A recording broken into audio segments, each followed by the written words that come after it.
नमस्कार दोस्तों, स्वागत है आपका नित्य फैक्ट न्यूज में।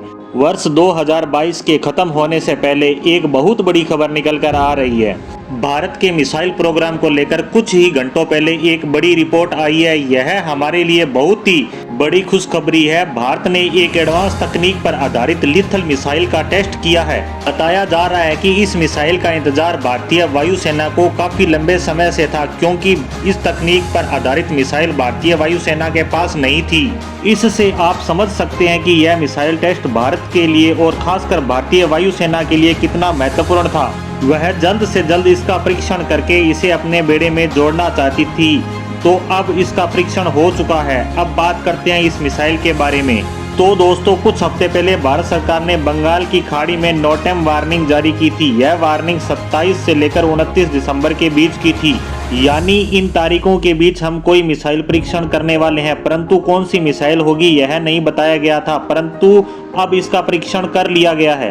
भारत ने एक बहुत ही एडवांस तकनीक वाली मिसाइल का परीक्षण किया है और यह मिसाइल है BrahMos A long range variant. BrahMos A एक ऐसी मिसाइल है जो लड़ाकू विमानों से फायर की जाती है। अभी तक हमारे पास ब्रह्मोस ए का शॉर्ट टर्म वेरिएंट ही था। शॉर्ट रेंज वेरिएंट का मतलब था कि यह बहुत ही कम दूरी तक मार कर सकती थी। इस मिसाइल के साथ एक समस्या थी कि अगर इसे इस्तेमाल करना है तो दुश्मन के बहुत ज़्यादा पास में जाना पड़ेगा।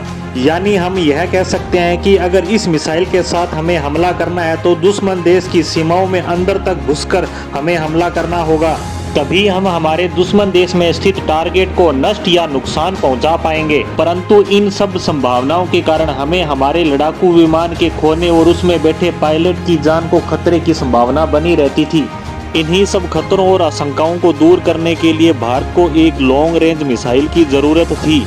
इसलिए भारत काफी समय से ब्रह्मोस ए के लॉन्ग रेंज वेरिएंट पर काम कर रहा था और आज इसने सफल परीक्षण कर लिया है। इस परीक्षण में ब्रह्मोस ए को टारगेट दिया गया था एक समुद्र के बीच में खड़ी छोटी शिप, और ब्रह्मोस ए ने इस निशाने को बड़ी आसानी से भेद दिया। इसके साथ साथ इस मिसाइल के लिए जो भी पैरामीटर तय किए गए थे वो भी इसने बड़ी आसानी से तय कर लिए।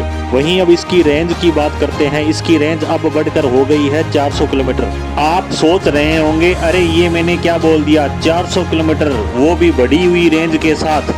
जबकि भारत के पास 1000, 2000, 5000, यहाँ तक कि 8000 किलोमीटर रेंज की मिसाइलें पहले से मौजूद है। तो मैं 400 किलोमीटर रेंज की बात क्यों कर रहा हूँ?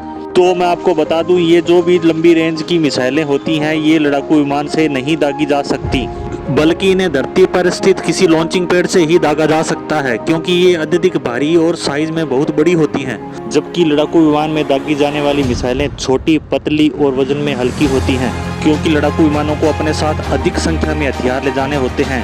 अगर ये भारी और मोटी होंगी तो इनका ले जाना बहुत मुश्किल हो जाएगा। इसीलिए ऐसी मिसाइलों पे काम किया जा रहा था और अब इसमें सफलता पा ली गई है। आज की पोस्ट को यहीं विराम देते हैं। आपको नव वर्ष की मंगल शुभकामनाएं। धन्यवाद।